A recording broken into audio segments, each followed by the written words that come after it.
ABN news کے ساتھ میں ہوں حسن روف۔ بلیٹن کا آغاز کرتے ہیں۔ امریکی صدر ڈونلڈ ٹرمپ کا ابنۂ ہرمز کو قبضے میں لے کر پیسے کمانے کا اعلان۔ امریکی صدر ڈونلڈ ٹرمپ نے کہا کہ ابنۂ ہرمز کی حفاظت ہم کریں گے اور اس کے بدلے ہم معاوضہ وصول کریں گے۔ فاکس نیوز سے گفتگو میں انہوں نے کہا کہ امریکہ برسوں سے اس آبی گزرگاہ کی حفاظت کرتا رہا مگر کوئی ادائیگی نہیں ملی، اب اس سے آمدنی حاصل کی جائے گی۔ صدر ٹرمپ نے ایران پر معاہدے توڑنے کا الزام لگاتے ہوئے کہا کہ ضرورت پڑی تو مزید سخت کارروائی کی جائے گی۔ انہوں نے اپنی سیکیورٹی سے متعلق گفتگو میں کہا کہ صدر ہونا ایک خطرناک ذمہ داری ہے۔ امریکی صدر کا ایک بار پھر ایران کی بحری ناکہ بندی دوبارہ نافذ کرنے کا اعلان۔ کہتے ہیں کہ ابنۂ ہرمز سے گزرنے والے تمام تجارتی سامان پر 20% ٹیکس وصول کیا جائے گا، جس سے حساس بحری راستے کی سلامتی اور تحفظ پر آنے والے تمام اخراجات پورے کیے جائیں گے۔ امریکی صدر نے کہا کہ ابنۂ ہرمز کھلی رہے گی۔ امریکہ خود کو guardian of the state of Hormuz قرار دے گا۔ صرف ایرانی جہازوں اور ایران کے تجارتی شراکت داروں کو ابنۂ ہرمز سے آمد و رفت سے روکا جائے گا۔ دیگر تمام ممالک کو اس آبی بحری گزرگاہ کے آزادانہ استعمال کی اجازت ہوگی۔ Most of their equipment is gone. Their anti-aircraft stuff is gone. We hit them very hard last night. Every time they send a drone, we hit them very hard. But we had a deal. What nobody knows, we had a deal. It was a done deal. And then they broke it. They always break it. We've had 10 deals with these people. And so we're just going to hit them very hard. And we're going to keep the strait. And we'll probably run it. We'll become the guardian of the strait. Maybe we'll call it the guardian angel of the strait. And we should be reimbursed for that. When we do that, we're going to be reimbursed because the other nations are very wealthy. They're on our side. And we can't be expected to do that for nothing, unlike we had for many years.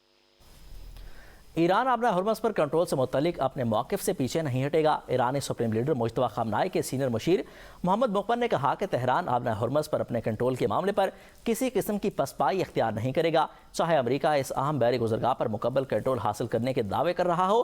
ہم ابنۂ Hormuz کا دفاع اس لیے کر رہے ہیں تاکہ مستقبل میں اپنے جہازوں کی آمد و رفت کے لیے ہمیں دشمن کو خراج ادا نہ کرنا پڑے۔ ایران کا کوئی رہنما اس اہم قومی معاملے سے پیچھے ہٹنے کا تصور بھی نہیں کر سکتا۔ امریکہ کو کسی صورت ابنۂ ہرمز کے انتظام یا معاملات میں مداخلت کی اجازت نہیں دی جائے گی۔ خاتم الانبیاء ہیڈ کوارٹرز کے ترجمان کا صدر ٹرمپ کے بیان پر رد عمل۔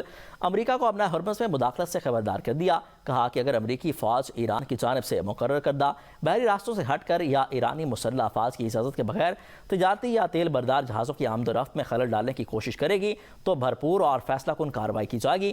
امریکی فوج کو کسی بھی قسم کی لاجسٹک یا عسکری معاونت ایران کی خود مختاری اور قومی سلامتی کے خلاف جنگ تصور ہوگی۔ اگر جنگ کا دائرہ کار وسیع ہوا تو اس کی آگ پورے خطے کو اپنی لپیٹ میں لے لے گی۔ ترجمان نے کہا کہ خطے میں کسی بھی قسم کی بدامنی یا کشیدگی میں اضافے کی مکمل ذمہ داری امریکہ اور وہ ممالک ہوں گے جو امریکی فوج کے ساتھ تعاون کر رہے ہیں۔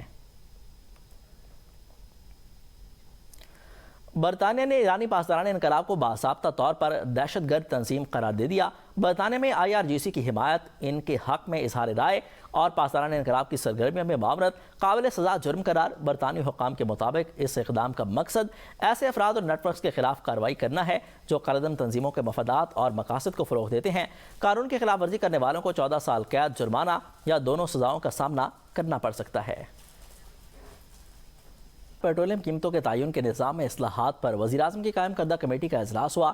صدارت وفاقی وزیر پیٹرولیم علی پرویز ملک نے کی۔ اعلامیہ کے مطابق عالمی مارکیٹ کے تناظر میں پیٹرولیم کی قیمتوں کے تعین کے طریقہ کار کا جائزہ لیا گیا۔ کمیٹی نے سفارش کی گئی اگر اوگرا روزانہ توانائی کی قیمتوں کا ڈیٹا ویب سائٹ پر جاری کرے۔ پیٹرولیم پرائس اسٹیبلائزیشن فنڈ کو قاعد پر مبنی، شفاف اور صابدیدی فیصلوں سے پاک نظام کے تحت چلانے پر اتفاق ہوا۔ تیل کی سپلائی چین کو ڈیجیٹلائز کرنے پر بھی تمام فریقین کا اتفاق، شفافیت بڑھانے پر زور دیا گیا۔ علی پرویز ملک کے مطابق ابنۂ ہرمز کی دوبارہ بندش سے عالمی توانائی منڈیوں میں غیر یقینی صورتحال پیدا ہوئی۔ کمیٹی کی ذمہ داری مزید اہم ہو گئی۔ پیٹرولیم پرائسنگ کمیٹی کا آئندہ اجلاس حتمی ہوگا جس کے بعد وزیر اعظم کو سفارشات پیش کی جائیں گی۔ اسپیکر خیبر پختونخوا اسمبلی کی زیر صدارت پارلیمانی لیڈرز کا اجلاس ہوا۔ صحافیوں سے متعلق قوانین میں ترمیم واپس لینے پر اتفاق۔ بل میں شامل دوسری متنازع شقوں میں ترمیم واپس لینے کا امکان ہے۔ اجلاس میں KP اسمبلی کے اراکین کے استحقاق ایکٹ 2026 پر نظر ثانی کے لیے مشاورت کی گئی ہے۔ خیبر پختونخوا حکومت نے اراکین اسمبلی مرات ایکٹ کی متنازع شقیں واپس لینے کا اعلان کر دیا۔ ایک ہفتے میں بلو پاسپورٹ سمیت تمام قابل اعتراض شقیں ختم کر دی جائیں گی۔ KP ارکان اسمبلی کے استحقاق اور مرات سے متعلق بل پر پارلیمانی قائدین کا اجلاس کے بعد پریس کانفرنس کرتے ہوئے صوبائی وزیر اطلاعات شفیع جان نے کہا کہ وزیر اعلیٰ سہیل آفریدی کی ہدایت اور اسپیکر بابر سلیم سواتی سے مشاورت کے بعد تمام متنازع شقیں کمیٹی کو واپس بھیج دی گئی ہیں اور ایک ہفتے کے اندر انہیں واپس لیا جائے گا۔ وزیر اعلیٰ کے بھی سہیل آفریدی کا پارٹی ارکان اسمبلی کی ناراضی دور کرنے کا فیصلہ۔ ذرائع کے مطابق وزیر اعلیٰ نے ناراض اور قریبی ارکان صوبائی اسمبلی کو پارلیمانی سیکرٹریز مقرر کرنے کا فیصلہ کیا ہے۔ چیف ویپ کے ذریعے ارکان سے ان کی پسند کے محکموں کے نام طلب کیے جا رہے ہیں۔ متعدد ارکان اپنی ترجیحی وزارتوں اور محکموں کی فہرست بھجوانے پر غور کر رہے ہیں۔ ذرائع کا کہنا ہے کہ تمام اراکین سے مشاورت کا عمل جاری ہے تاکہ تحفظات کو دور کر کے متفقہ لاہ عمل تیار کیا جا سکے، جبکہ پارلیمانی سیکرٹریز کی تقرریوں کا باضابطہ اعلان مشاورت سے مکمل ہونے کے بعد کیا جائے گا۔ وزیر اعلیٰ پنجاب مریم نواز شریف نے اسلام آباد میں اوائسی خواتین کانفرنس سے خطاب کرتے ہوئے کہا کہ خواتین کے لیے اپنا روزگار پروگرام ان کا خواب ہے۔ انہوں نے کہا کہ خواتین کو بااختیار بنانا پوری قوم کی ترقی کے لیے ضروری ہے۔ مریم نواز کا کہنا تھا کہ حکومت خواتین کو معاشی خود مختاری دینے کے لیے اقدامات کر رہی ہے اور انہیں جدید آئی ٹی سکلز فراہم کی جا رہی ہیں۔ انہوں نے اپنی چھت اپنا گھر اسکیم کا ذکر کرتے ہوئے شہید بے نظیر بھٹو کو بھی خراج تحسین پیش کیا۔ وفاقی آئینی عدالت نے نئی گاج ڈیم تعمیر کیس کا فیصلہ سنا دیا۔ عدالت نے ڈیم کی تکمیل تک کسی بھی عدالت کو مداخلت سے روک دیا ہے۔ عدالت نے قرار دیا کہ معاہدے میں طے شدہ طریقہ کار کے مطابق ہی تنازعات کا حل نکالا جائے گا تاکہ اہم عوامی منصوبے کی تکمیل میں مزید قانونی رکاوٹیں پیدا نہ ہوں۔ عدالت نے ہائی کورٹ کے سابقہ فیصلے اور احکامات کالعدم قرار دیتے ہوئے ان میں تنازعات کے حل، ضابطہ اور متعلقہ قوانین کو مد نظر نہیں رکھا گیا۔ 17 صفحات پر مشتمل فیصلہ چیف جسٹس امین الدین خان نے تحریر کیا۔ عدالت نے کہا کہ آئینی حدود سے تجاوز انصاف کی خرابی کا باعث بنتا ہے۔ عدالت نے توقع ظاہر کی ہے کہ فریقین اصل معاہدے کے مطابق آگے بڑھیں گے۔